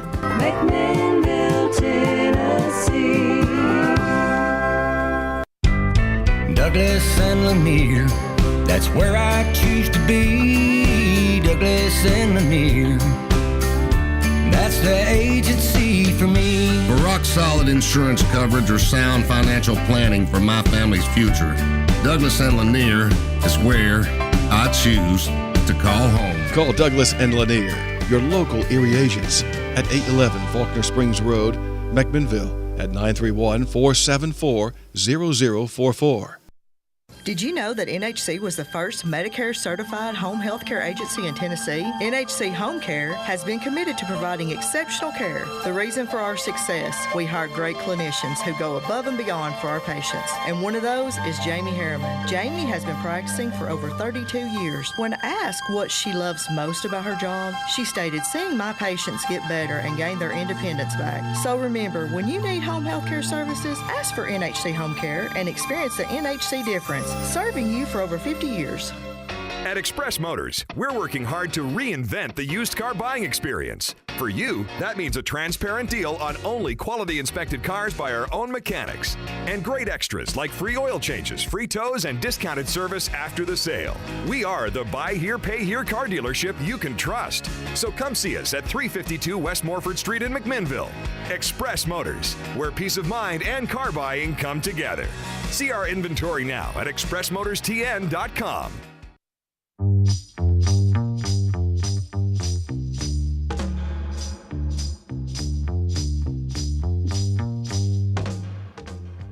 Good morning. Welcome back. My name is Raven Young. Thank you for being here with us today and getting your morning started. We are sitting down with Dr. Grant Swallows and talking about Department of Education, Warren County School Board, what has transpired in the last couple of days. So specifically, we were talking about school vouchers and $2,000 incentive that the federal government is putting on this kind of program. State government is putting on this program that was passed at the state level previously. So before we left there, I wanted to kind of see what is, if our school board accepts this $2,000 bonus for the teachers, only the teachers specifically, not any of the additional staff. What does that also entail? What strings are attached, or what would be required of that? Yeah, to my knowledge, there are none. Okay. All the law says is that we have to pass a resolution accepting it. Okay. And again, it goes back to my theory that it was passed at the last minute. Okay. And there were several school boards, including ours, that passed a resolution asking our legislators to vote against the Education Freedom Act. And so, you can. And our representatives did. That's right. For our district. Representative Paul Sherrill voted no, and Senator Janice Bowling voted no. So we were appreciative of that. But either way, it still passed. It did pass. So it is the law of the land. So really, ultimately, your question is, to our knowledge, there are no strings attached. All it says is that you have to pass a resolution. It really doesn't even say what you have to say in the resolution, other than that you are accepting the money that was put in there. So now, to some degree, it's $2,000 free dollars to teachers specifically. Yeah. Although it's never to say we were right. It's never free money. There's always something. I would argue there's never free money. Yes. But again, I think Jeff's point. I can't speak for the folks that put that in the bill. But my sense of it is that the General Assembly said, if you're going to fight back this hard against this bill, and we're going to put this money in here, because, really and truly, the $2,000 has nothing to do with the Education Freedom Act. It has nothing to do with the vouchers. Yeah. It basically was added to the bill. My sense of it is that it was added to the bill to say, okay, we want to get this passed, and we don't want public school teachers to rise up against it. Right. We're going to put something in there to support them. Incentive. And so they put that in there. I think people still kind of rose up to oppose it. Right. But at the So same time, what teachers, or not specifically names of teachers, but have you heard from teachers within our school system that are like, well, yes, we need to accept this money. If it's out there, just take it. I would like that money. Or have you heard the opposite? Both. Okay. So both. Okay. I think I don't think any teacher is going to say they don't want $2,000. Right. But at the same time, I've heard teachers say, "Look, this was," and I'm going to quote, "This was bribe money," and so we can't be bribed that easily. Okay. Now again, that was a little bit before all of Mhm. this was going on, Right. or really even before it passed. Mhm. So how they feel now, I don't know. Yeah. We haven't kind of gone back to that. Again, that's really kind of where our school board's going to have Mhm. to be and kind of decide where they want to go. But Yeah. ultimately, the question is, are there strings? To our knowledge, right. there's not. Okay. I think, at least in my mind, it makes sense that if this is out there, this was added, and in the sense that maybe our school board takes it for the teachers and potentially then finds a way to make up for the difference for the other staff. Because I don't think it makes a whole lot of sense to say no to this money and then make up for that overall bonus from the budget when you could get part of it from somewhere else. So I think that, just to me, obviously I'm not on the school board. I'm not sitting in y'all's shoes. I know y'all have a lot of people talking to you and saying from different, but to be able to kind of have that compromise where you can potentially make up the difference for the other staff, but you don't have to make up the whole difference. Yeah. I mean, because $2 million versus $1 million is a big difference. Yeah, so I want to take that in kind of two parts. Is one, what I refuse to allow this to do is to allow our employees to feel like our school board doesn't value them right in what they've done. Because Absolutely. this school board, in my time, has been relentless in valuing our employees with pay raises, and even recently budgeting more money toward employee insurance. Something as simple as some incentives. I mean, our employee health clinic. I mean, they've done so many things. So really, I get a little aggravated that we're even having this confrontation over something that we didn't even want to begin with. Yeah, you didn't ask for. And so what's happening is that the law that was passed is really bringing us to a place to where you've got a school board who has done nothing but support our employees. Absolutely. But now they're being painted in a way of, well, you're not supporting us because you don't want to give us this $2,000. Yeah. That was never said. Yeah, I don't on think Monday that. night. I don't think that's Now, what that boils down to at all. What was said was what Jeff brought up was, hey, look, we fought hard against this. Mm-hmm. Now they're asking us to come back and bow down and say we're going to take this money and support it. Right. They needed some time to kind of think through that and put dot some I's and cross some T's. But I just don't want that to become an issue to where our employees ever doubt. They're always going to not love some decisions that the school board or I make, but I do not want them to doubt the support that they have from Absolutely. myself or the school board. So Yeah. I think it's important that's the topic Mhm. or that's the conversation we're having. Yeah. Now, how we get there Mhm. with this particular topic, I think you've got a good point. But how we get there is we've got a couple weeks to figure that out before Right. the next board meeting. Yeah, it really is unfortunate that y'all have been put in this situation because, like you said, you didn't ask for it. Our representatives actually voted no for it, but it's being pushed on us either way. So I think what y'all are doing and trying to figure out the best way to make it happen or to make the best of the situation is great. Well, and that's what the whole argument has been, even about the Education Freedom Act. Mm-hmm. Again, I think I've said, you've probably heard me say, nobody is against choice in Right. education. We're not. We want families to be involved and to make choices about their education. Now, the issue has become how we fund that Right. choice. And it's the same thing here. Bonuses, I mean, our teachers, I can tell you, I believe teachers are heroes. Mhm. They deserve to be paid what they should be paid.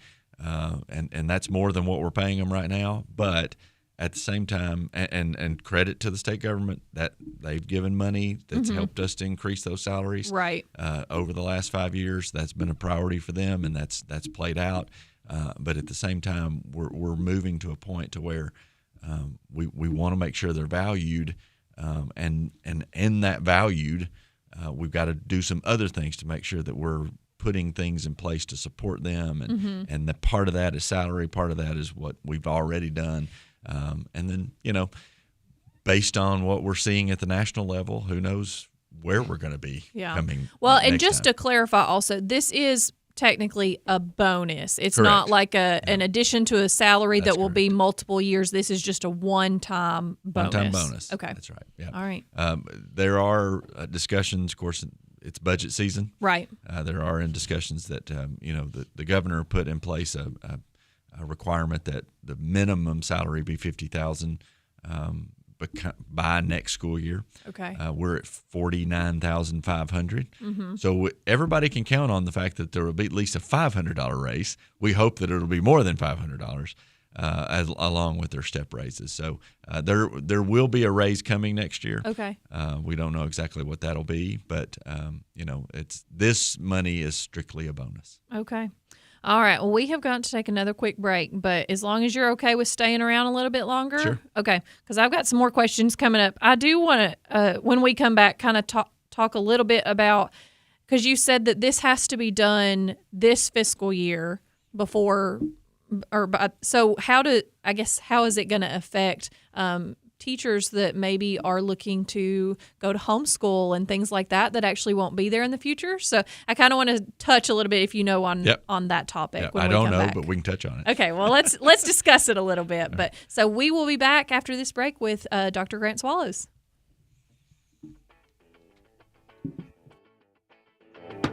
Son.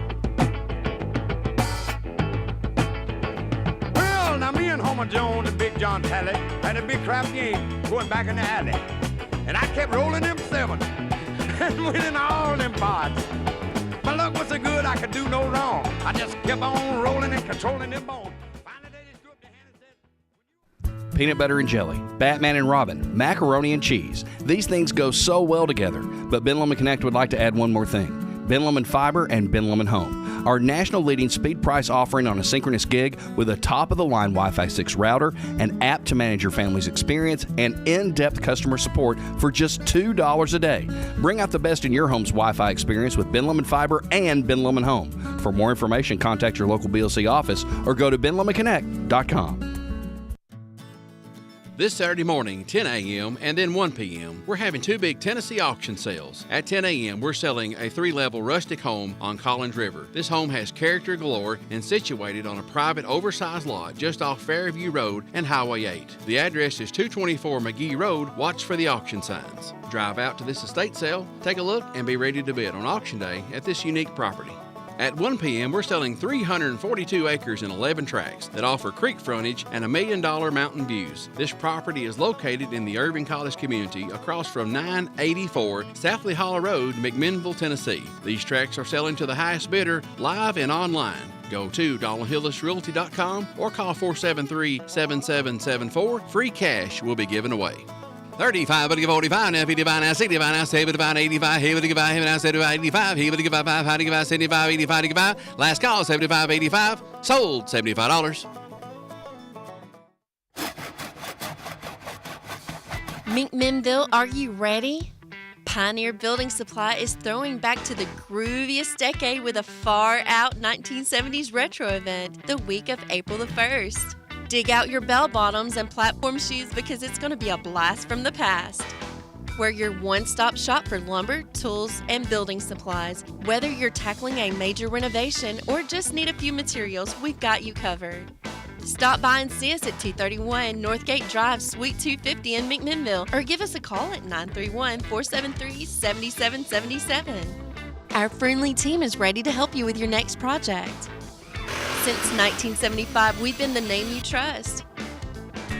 Pioneer Building Supply, building your dreams since 1975. Pioneer Building Supply. Pioneer Building Supply, where good business make good friends. Pioneer Building Supply. Are you looking for a new vehicle? Come see us today at Auto World on Manchester Highway for a selection of pre-owned cars, trucks, and SUVs. Mike Breedlove can help you find the right vehicle at the right price. We have quick and easy, guaranteed financing to make your car buying process simple. You buy your car here, pay your bills right here in the office with our friendly staff. We are open 6 days a week. Call Auto World 815-8820 and let Mike help you find the vehicle you've been looking for.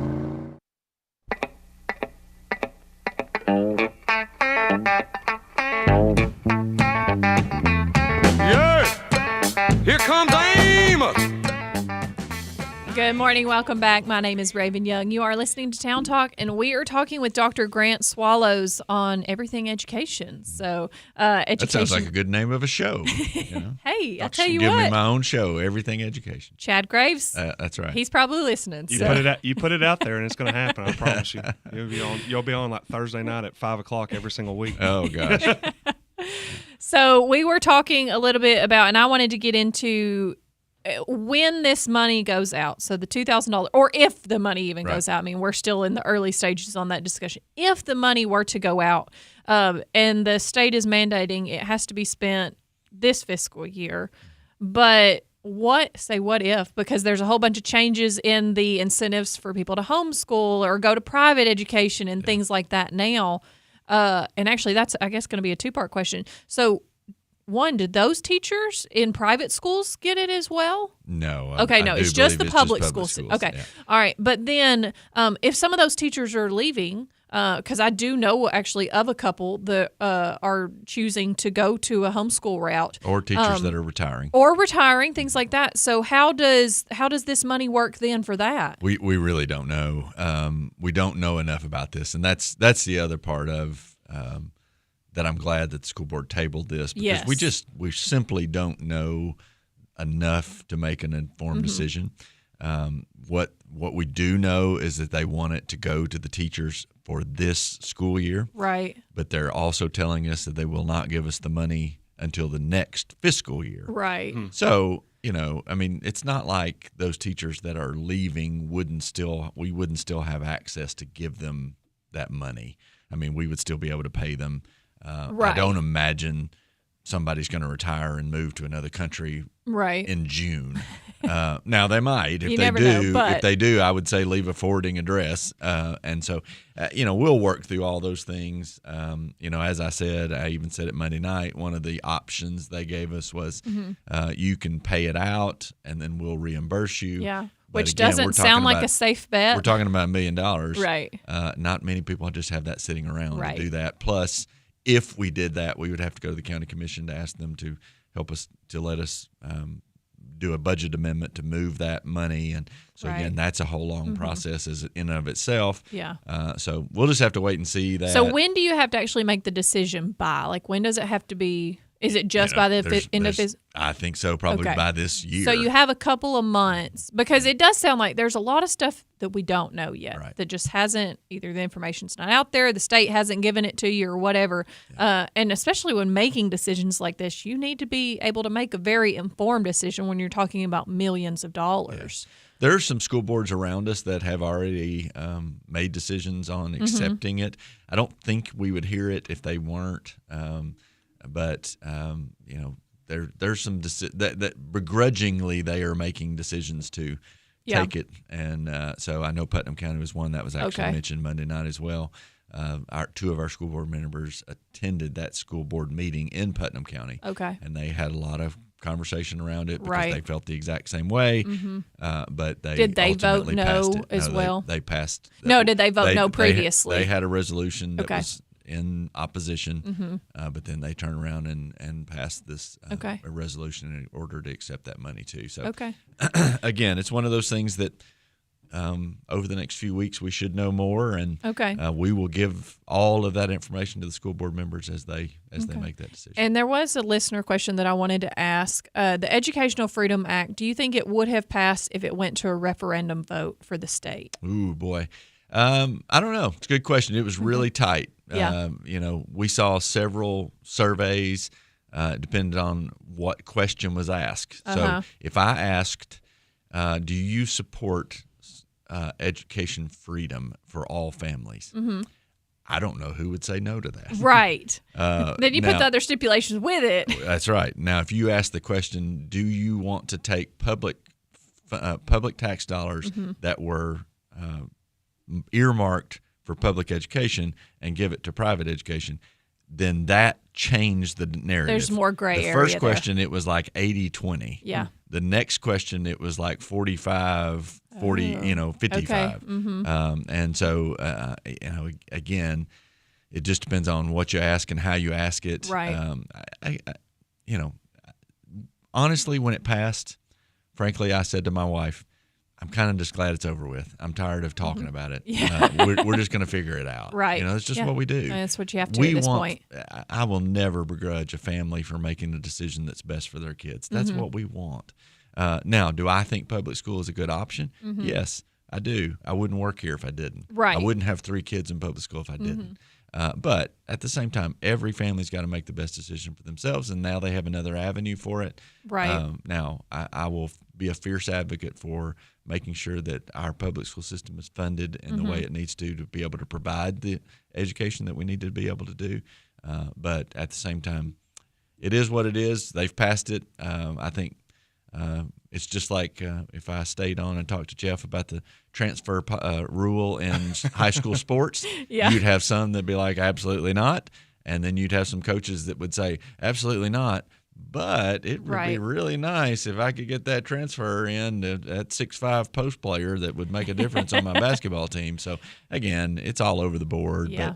But it's the law of the land now. Yeah. So Okay. we'll figure it out. Well, Jeff, what do you have to ask? Well, I think the first question is we've put it back to it. You tabled it, and I think there was that kind of hey, can you come go get us some answers on whether or not we could fund this ourselves? Well, we also have the looming defunding of the Department of Education Right. by the President Trump's executive order from last week. Is there a feasible avenue that for 1,000 employees to find that $2 million while also being in the same boat of, hey, we might be losing federal funding at the same time? Yeah. Again, it's if you're asking me, if you said, do we have the money to fund this in the school system? Yeah. We do. We have a rainy day or reserve account. We have that. But when you make that investment, you're not able to make an investment in other things. Right. So is it smart for school board to make a decision to use $2 million for a bonus? Again, I could argue to say, is that bonus going to go to teachers that are retiring or moving on? Well, if we're funding it, we'll decide it, right? Do I think those people that are retiring or moving on deserve it? 100%. But if you're making an investment in people that are going to be around, Right. I don't know that that's the best investment. Yeah. So again, I don't think that there's a whole lot of wisdom in that. And to your point, we've not been told that federal tax dollars are going to go away. But guys, we can't keep up. Honestly, I hope our state keeps up with the pace that it's been going. For Right. the last few years, we've been being told $2 billion surplus or a $1 billion surplus. At some point, the rainy day is going to happen. Right. And so if we're not fiscally smart enough to be able to save things that, we may having to be paying salaries down the road with that money that we've saved. Right. I hope not. But you just knowing that the Education Freedom Act could take some students from us. So again, we're funded by student. Right. So if we Per lose student, 50 students, 50 times $7,000, Right. that's a significant cut in and of itself. Yep. So we want to be fiscally responsible and make sure that we're keeping ourselves in a good place. But at the same time, we don't know enough about certainly what you talked about with the Department of Education. They keep saying that that's going to be good for states because they're cutting out some of the administrative bureaucracy. Yeah. But again, now how that money flows. Yeah. we don't know. Well, and we were talking about it some beforehand about potentially it's being reallocated to other departments It is. to fund that. So they're not necessarily getting rid of it all per se. It's just going through other avenues. That's correct. So I think there was some statements made that maybe like a lot of people were worried about the ability to continue to do special education. I think they said Health and Human Services. I know that the one thing that popped up on my board, my comment section on my own page was about the defunding was free lunches, and I think people pointed out immediately that's Department of Agriculture. And I really hope that we can, in some aspects, I'm like, let's keep this on the education aspect of Department of Education. But I guess going back to it is, you talked about the rainy day funds and stuff like that, and I always, when you say that, it always reminds me of the line from Almost Famous where Jimmy Fallon's the agent says, "Hey, I didn't create the rainy day, I just created the best umbrella." Yeah. So I think that in aspects of that is, are we going to be so principled that we might have to cost ourselves $1 million of what technically is a free handout, other than the fact that I think in some aspects the state's just putting you into it's the state's pretty much saying, "Hey, board, you're going to have to kiss the ring, and you're going to have to just accept that we're giving you $1 million, but you got to tell us that we were right when we were doing the EFA." I mean, more or less. Now, how can we I guess the question on that is when you say that you have to accept that to get that $2,000, how much of a gratitude do we have to express in that, or could we just say, "Hey, we like Section 4, thanks"? That's it. I mean, actually, if you read the resolution, it specifically, the last paragraph says, we are accepting Section 4 only. Yeah. And so there's language written in there that says that. I think there are some other school boards, and our school board could add a paragraph of their own to say, "We don't like this, but we're going to do it because we want to support our teachers." Well, they could do that if that's what they wanted to do. We will gladly accept that y'all are going to potentially put $1 million in our local economy into the pockets of our teachers, because at some point in my aspect, I mean, you got 6 people that are sitting there. I know you're the board of director, but you got 6 school board members that on Monday night had a discussion about principals, and then I'm sitting there thinking some of these teachers probably aren't worried about either principals LE or principals AL. I think they're worried about whether or not they're going to get their $2,000. The money. Because I get I know it's a family, and I know that's the school system, and I know everybody values everybody else in there. But sometimes $2,000 is $2,000. Yeah, sure. And I think that at the end of the day, it's going to be how principled we want to be, or at the same time, it's like, hey, you got to. I get the value system of we said we weren't going to support EFA, so we got to not support EFA. I'm like, yeah, but they backdoored $2,000 into this to make you say yes. And sometimes you just gonna have to say yes. Well, and I think it's a great point, and I don't disagree with you. What I want to flip there is that I want anybody that says, and I've already said it, obviously this is going to seem self-serving because I work for the school board. I'm one employee for those 6 those school board members, but I have worked in 3 different school districts, and fortunately, I now work in one to where this school board has been principled, to use your word, principled in supporting our educators. I mean, across the board. Really to a place of, oftentimes I'm like, I don't know how we're going to do that, but if that's what you want to do, we'll figure it out. Right. And so that's the thing that I want to make sure. That's the headline for me. I'm glad I work for a school board that does have principles, that can't be bought to do the right thing, or that other people think is the right thing. I want 6 school board members that are principled in something, and I do believe that they will figure this out for what's best. And it may be maybe a 4-2 vote. It may be, I don't know. I'm not exactly sure. Yeah. But a 4-2 vote. It's still a positive vote. Right.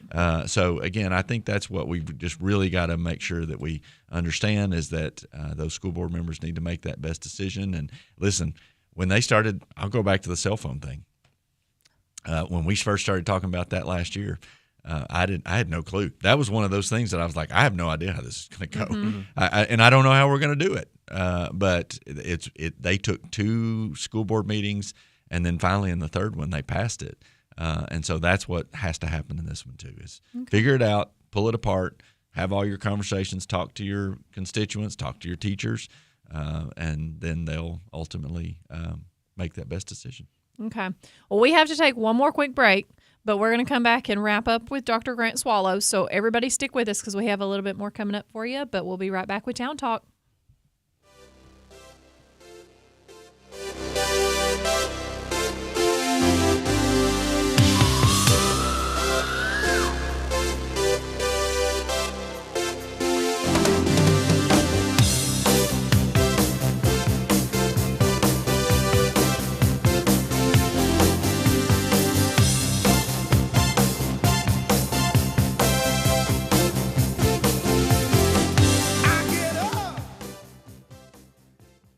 Getting a loan can sometimes be confusing and intimidating. You may have questions before you make the decision to borrow money. If you need help with a car, home, or personal loan, I'd be glad to talk it over with you. Come by and see me, Meredith Woodley, or any of our lending team. At Security Federal Savings Bank, we look forward to helping you find the answers you need to feel at ease with your next purchase. That's Security Federal Savings Bank, the friendliest bank in town. Equal housing lender, member FDIC. Your family deserves better than ordinary. At The Butcher on Main, you'll find the freshest dairy delivered daily from Sunrise Dairy and real McMinnville-made jams and jellies that taste just like home. Our house-made sausage and premium meats are crafted for meals that wow. And our gourmet cheeses will have your guests asking for seconds. Need a space to celebrate? Our 1,000 square foot lounge is ready for your next event. Why settle for less? Find everything you need at 209 West Main Street, only at The Butcher on Main. Lester's Body Shop is located at 212 Old Morrison Road in the West Riverside area. Owner Terry Fowler values all of his customers. He is the best place to take your car, truck, van, or SUV for any type of body work. And one estimate from Lester's is all you need. Friendly, professional, reliable, and dependable. That's Terry and the gang at Lester's Body Shop, 212 Old Morrison Road. Call 473-5421. Where can you go to spend some quality up-close and personal time alone with none other than 3 Star Cinema? Head over to the most affordable and convenient place in town featuring the latest releases fresh on the silver screen. 3 Star Cinema. Now showing this week, Last Breath rated PG-13, Snow White rated PG, Novocaine rated R, Captain America Brave New World rated PG-13, and Paddington in Peru rated PG. Sparta Street, McMinnville. 3 Star Cinema, where the stars come out at night. 10 years. What an honor to serve our community as Best of the Best nursing home for 10 years in a row. Did you know at NHC Healthcare that we offer a specialty in lymphedema treatment, an option for a short respite stay, and lots of local people to serve you and your family? Stop by and visit us at 928 Old Smithville Road and follow our Facebook page at NHC Healthcare McMinnville to see what really makes us the best of the best. Hello, it's me from MES. I'm here to tell you about another way to pay your bill. It's our new phone line you can call anytime, day or night, 24 hours a day, 7 days a week, and on holidays. It's also easy to remember. 931-507-4MES. That's 507-4637. All you have to do is make sure MES has your correct phone number on file. When you pay this way, there are no card fees for bills up to $300. Pay your way with MES. WBMC and translator W249DQ McMinnville. WBMC.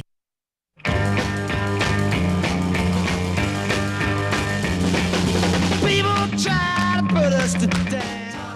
Good morning. Welcome back. You are listening to Town Talk. My name is Raven Young, and we have Dr. Grant Swallows in with us today for a special session talk, basically, about education. Special session. I don't like that verbiage. That takes me back to like General Assembly special session. So we've talked a lot about what the Warren County School Board has done and discussions on this Education Freedom Act and everything that comes along with it. But I did want to jump into it a little bit more. Simmons touched on it, but with the federal level about what's potentially going to happen to the Department of Education. Yeah. So I guess what are your thoughts on some of the things that you've heard about? Well, and it'll be just that. It'll just be my thoughts because we really have not been given any direction. Well, I mean, because when you hear like, oh, well, they're defunding the public Department of Education, it's like, oh, that's a really big deal. But then you start reading into it a little bit more, but there's still not a ton of information out there. And I think the thought is the Department of Education has only been around since 1980. Mm-hmm. It was established in 79 and went to work in 1980. Which was 45 years ago and not 20, as we all like to think. So. Yes, that's right. Yeah.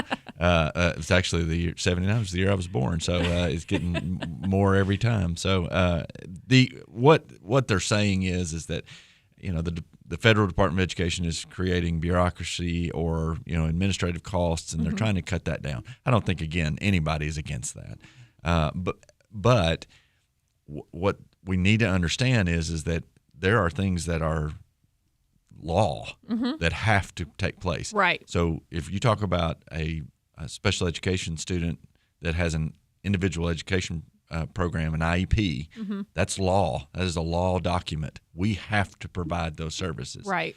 So it's not like doing away with the Department of Education is going to just say we're not going to be able to educate students with special needs. Right. We have to do that. And there's funding that is earmarked for that. Now, what happens right now is that funding comes from the federal government. It's funneled through the Department of Education down to the Tennessee Department of Education and then out to the school systems. Now, what they're trying to do is maybe cut out one of those layers, but you really can't cut out a complete layer. And so what we've read is that IDEA, which is the act that funded special students with disabilities, that's going to be moved to Health and Human Services. So again, there's still that layer. So it's not necessary. But now what I would say is that you're cutting out some bureaucracy with the Department of Education. But you can't tell me that the Health and Human Services are not going to have to take on more employees to be able to handle that and be able to push that down. So again, we don't know enough about that. I do think it would be good, especially if they're going to be able to cut out some administrative costs. Let's give a real quick example on the local level. My job at the central office is an administrative job. You cut out my job, and then you take the salary that they pay me or whatever, and then give that to the other employees. Then I think everybody's for that. But then again, come back. Who's going to make the decisions that I make, right? So what does that look like for the Department of Education? I don't know. I'm not opposed to what they're trying to do. We just don't know enough about how that's going to play out after. Yeah, because it does seem like they're attempting to give more control back to the states as opposed to it being from a federal level, which in the general sense really sounds like a great plan. Sure. It's just figuring out how to make it happen. So I'm going to get in trouble for saying this, but what I would say is that, yes, we want the states to govern, but I would also ask the state, allow the local education associations like Warren County to make some decisions like you're advocating for on the national level. Right. So... I mean, at some point, it becomes a trickle-down effect. I mean, we were even talking about this earlier in the show. Is okay, we want to get the national government out of local. Well, okay, well, at some point, you're going to be Warren County. Exactly what you just said. Like, you're going to be Warren County saying, "Well, I want the state out of it, and I want to do it all local." Right. The one thing that I would say is, in your position, this has definitely been a partisan issue. It's unavoidable that these things come partisan. But I look at you as somebody that can't be partisan. I just need somebody that has a plan and contingencies. How quickly have y'all been able to maybe put together plans or potential contingencies for the fact that this seems like it's almost kind of like it kind of goes back to the EFA. If it's going to happen, it's going to happen. We just have to look for the best avenue for how we can make it work for Warren County. Yeah. Have y'all started that process? So let me give you a great example. Monday night at the board meeting, Terry Mulliken, who's our director of food and nutrition, said, we don't know. We put a program in place this year that we were buying local beef from a distributor here in Warren County and using it in our cafeterias. Well, guess what? That grant's going away. And so she was asked, and she said, hey, look, we just figured it out locally. We took the local budget dollars, and we're going to continue that program. Actually, we're going to expand it because we only did it in 4 schools this year. We're going to do it in all schools next year. And so to your point of, we will figure it out. We're going to educate our kids. Now, it may cause us locally to have to use some dollars that we've been using for other things, but again, priority is going to go to educating our kids and providing what needs to be provided for our kids.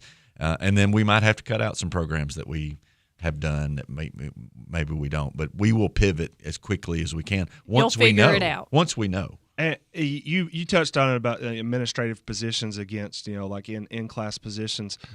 I know that this isn't something that anybody wants to think about, but if there is a Department of Education defunding or dissolving, or is that in some aspects or some of the administrative positions that we might have that all of a sudden might just not be certainly not be part. I think you got to look at that. That's one of the things that I have. Everybody's got an email inbox. Yeah. I have in my email inbox one that I never get rid of because it tells me year by year what we are funded at the individual school level. So let's say Irving College and Warren County High School. There needs to be different funds there. Yeah. Irving College has got 300, a little less than 300 kids. Warren County High School has 1,700. So I look at, okay, how are we funding them at that level? Mm-hmm. But now as a part of that, we get a certain amount of money from the state. How much is coming out for administrative costs? Mm. And we've got to keep that at a lower level. Now, people are always going to say we've got too much administration. Mm-hmm. Always. Every school system I've ever been in, they've always said that. But we, at the same time, it's my job, it's the school board's job to make sure that we're not doing that, overfunding administration and putting it in the schools where it needs to be. Mm-hmm. All right. Well, we have to wrap up, but thank you so much for being here with us today and willing to come in and talk about these topics. We really appreciate it, and the knowledge that you have and the due diligence that our school board and y'all are doing is really incredible. So thank you for doing that for our kids. We appreciate you having the opportunity to put this out there. I hope our listeners are understanding, and if they've got questions, again, I work for Warren County Schools and the public. They can reach out to me, and I'll be happy to answer those questions. Yeah. Okay. Well, we have had a great show on Town Talk with Dr. Grant Swallows as our special guest and Jeff Simmons as in fill-in co-host for today for Justin Reed. I'm not Justin Reed. All right. Well, we are going to be back tomorrow with more Town Talk at 7 o'clock. So we hope everybody tunes in, and we'll see you tomorrow on Thursday, March 27th. This is Raven Young on Town Talk.